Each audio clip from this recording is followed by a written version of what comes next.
Welcome back everyone for an exciting video where we are going to be bringing new life to this Game Boy. So here's what happens when we turn this one on. The speaker and everything works fine on it. Even with changing the contrast, there's not really a change in it. So this display is actually beyond repair, so we are going to replace it with a nice funny playing Q5 IPS screen. And since it is winter, we'll do a nice more of a winter themed setup on it instead of this summer watermelon themed one. You may recognize this one, it's been in a few videos already. Now this one does have all these screws removed already, but what we're going to do is pop the back and take the batteries out. Now if it did have screws, there'd be these 4 up here on the main part of the shell, and then 2 in the battery compartment. Then we'll remove the back part of this. And then what we're going to want to do is on the part with the back, we'll disconnect this ribbon cable. Now all we're going to need from the front part is the speaker, but we'll set this to the side for now. Now the whole setup through Funny Playing actually has a whole new board for everything. Remove the display from the package, and we flip this over, and then on the actual display, lift this up gently. I don't want to damage any of this. And then flip this over. Move these out of the way so you can kind of see this part. Because anytime that you're getting a new display, you always want to make sure to test it out to make sure there aren't dead pixels. Because a lot of times the warranties, once these are bent, will not be covered anymore. So we want this flipped over and pop these 2 sides out on here, and then we'll stick this cable inside of here. And once the cable's in there, you push down on these 2 little tabs. And then those tabs are in there. We'll flip this whole assembly over. And that's what the first part of this will look like. So then the next part in the bag, we have this other ribbon cable. So then we'll flip this over again, change it to this direction here. I'm just doing kind of the flip arounds like that just to kind of show how it will look. And then this cable with the gold side up on there, stick that inside this connector. Now this is not exactly the easiest thing to feed in here. Kind of had to bend it a bit to get that one in there. And then the other end of it attaches into this part up here. So with carefully flipping all of this back over, you want to take this and kind of bend it under and put that inside of there. And then with that one in there, just kind of set the board like that. Move it that way a bit. Then we'll feed some batteries into here. And we'll put a game inside here. So let's see what happens when we turn this on right now. So I grabbed a game that was just sitting here. Let me actually grab one that I know is clean. Here's a good game. I did a video about this one. It was a brand new Game Boy Color game that came out, Traumatarium. So let's turn that one on now. Going to readjust this so you can see the screen there. Of course, there's no volume right now because the speaker's not on here, but you just kind of want to leave it sitting here for a bit so you can see if there's any dead pixels, anything like that that appear. They usually recommend about 20 to 30 minutes. We have gotten some of the displays from AliExpress for the PSP, and it's like within seconds they start having a whole bunch of dead pixels pop up. So I'll just leave this here for a bit and make sure everything's good with it. And after a bit of testing, everything is looking good with that. So we'll go ahead and turn this system off. Now we'll go ahead and remove the batteries. We'll pop the game out of there. Then we'll remove this from here, the ribbon cable. So this comes apart, and then flip these over and poke these 2 parts back out, and then remove the ribbon cable from here. So we'll just keep the one inside this piece.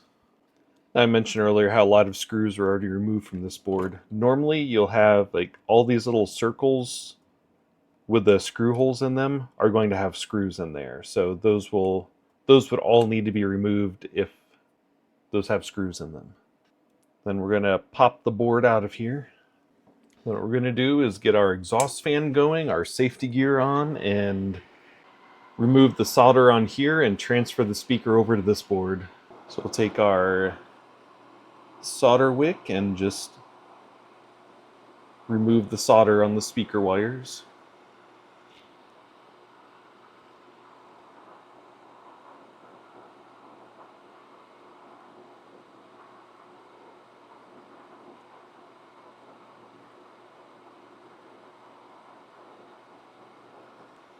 Then remove the speaker from there. We actually did try to repair the display on this one, but this thing was just so far gone here, we weren't able to use that to hold anything in place anymore. Kind of like there's some dry rot back behind this part. Okay, then we'll feed the speaker wires on through here.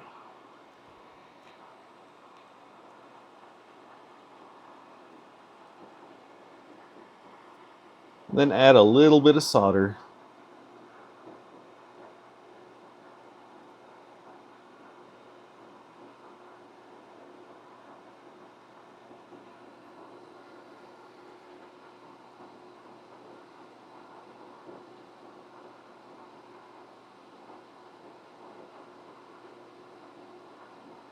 And now we have our speaker on here. Then we have our brand new shell. Pop this thing open. Let's see what goodies it comes with. It's a little cover and a bunch of screws. Then the buttons we have to go with this. I'm going to put the back part of the shell to the side for now.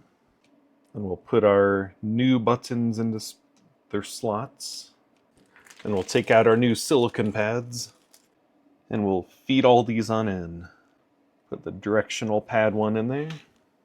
One for the buttons. And then start and select. And now we'll get the display hooked back up to this board. We'll flip this board over, pop this top part back out, and feed the ribbon cable back in. Then with the ribbon cable in, push those little pins back down. Then we'll flip the display back over on here and kind of move this all down. Make sure that yellow part gets taped back on here. And then flip the display down. So this is one of the IPS ready shells. What we're going to do though is apply this double-sided adhesive tape in here. So then with the adhesive area, we want to make sure the side with the big edge on it will go over here. And then there's a notch that goes to the bottom. So we'll go ahead and take this part off. Just the outer section, we'll remove that part. And then we will get it aligned in here. And when it's aligned, we remove the other adhesive side and then just pop out the center. Then we'll remove the protection part on the display, since fingerprints shouldn't be getting on it anymore. Then get this flipped over, only handle the display on the edge, and then get it put in place. There are mounting brackets you can get too, but we do not currently have any of those. And then put this down, make sure the speaker gets aligned, and get everything with this board kind of pushed in place. And then lift the board back up a little bit. If you're a numbskull like me, for forgetting, put this little LED piece in place. And that goes right here in this slot. Then this all goes back down. Now there are 3 different screw sizes on here that came with this shell. You want to use the middle one to get the little holes for the board put in place. So we'll start with these 2 outer ones, then get the inner ones. Okay, so we have those 4 in place. Then we have this one down here, and then this one over here. So it looks like we're 1 screw short from having all these done, but luckily I have a screw drawer, so I was able to use those. Just need to get these 2 outer ones here done. Just there and there. So then we will put this to the side for now. And then we get to swap these 2 around. We'll go ahead and start by undoing that screw and then these two screws. Then we get this popped on out of here. Just gently pry it with one of these. There we go. And then we'll place it in here gently. Then we're done with the watermelon shell.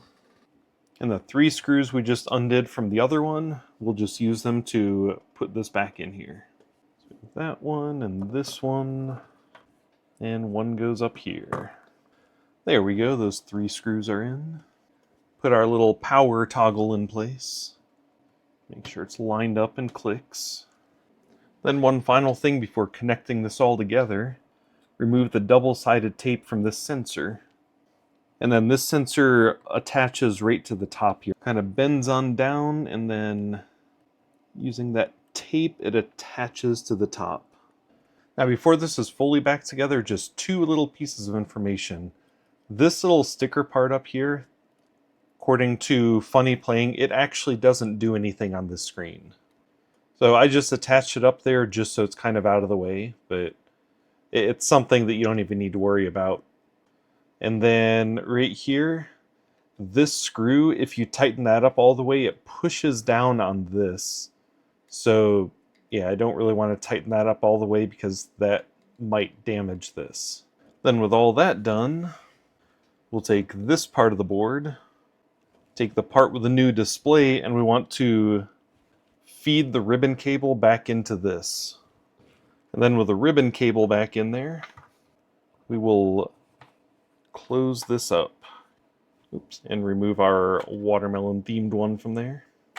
And then once that's all together, flip it over and put the 6 long screws in place. So I wanted to make these ones complicated, so they're the tri-point screws. Which tri-point screws are my arch nemesis.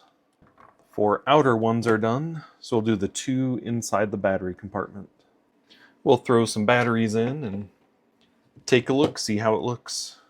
We still need to put the screen on the front of the display, but just want to double check it first. So I'll have to adjust it one more time. It just needs to come down a little bit. So yeah, definitely go with the mounting bracket if you are getting one of these screens. So the way I go through and adjust that is pop all this apart. I could probably leave these hooked together, but I feel better just disconnecting this ribbon cable. Then put that to the side. Then you have to undo all these screws here. And then kind of lift this up, flip that over, and then use a little tool just to gently get this separated from the double-sided tape. Then once the display is up, then you can kind of reseat it. Okay, this time we'll go without screwing that all together. And we'll just put the batteries back in here and check it out again. We'll go ahead and take our little screen right here, pop this part up. Then we'll just see how it looks with that. Okay, I think that will actually look pretty good. So go ahead and get all the screws put back in. So then with this put all back together, let's make sure everything was aligned correctly. That is looking really good now. So we'll go ahead and get the screen put on there. Let's turn that off, make sure all dust is off here. There's a little something on the screen, just gonna use a microfiber cloth to gently get that off. Okay, I think that is good. If microfiber cloths don't work, I also use lens wipes. These work pretty well. You can buy them at Sam's Club. I also got the microfiber cloths at Sam's Club. Just do a quick wipe on here with a microfiber cloth. Okay, got that all wiped up. Then going to get the tape part off of here now. There we go. And then flip this over and apply it. Just kind of push it down with the microfiber cloth just to not get fingerprints on it. Okay, and then we'll see how that looks. So then this specific screen, on the contrast wheel, if you hold in on this, then that's where it pops up the options. Just kind of go through and adjust things however you want them on here. Now, after playing around with this for a few days, I did find something out. So if you just quickly press in on there, you can actually change the X and Y position on here. That can make it so if it's just like not exactly even on there, then you can go through and try to change the positioning just to make it even. There's quite a bit of, it can go to a, that's a -26. So without the mounting bracket, it doesn't have to be perfect in there, but just know that pressing once on it can bring up that menu. Then you hold in to make that one go away, and then holding in, the other menu comes up. And then also if we turn our light off, it's a backlit screen. Turn that down a little bit. So we went from having a watermelon themed Game Boy with a broken screen to having an Arctic theme one with a nice LCD screen. Let me know in the comments if you enjoy the LCD screens on these retro ones or if you like having everything original on them. I actually have a personal one from when I was a kid that's all original that I still use for things, so I kind of like having both of them. These ones is definitely nice at nighttime because you can actually see the screen. But then there's a whole nostalgia thing where it can be nice just having the system all original. Well, if you enjoy this kind of stuff, then make sure to subscribe and leave a thumbs up. I want to thank you for watching. Have a nice day.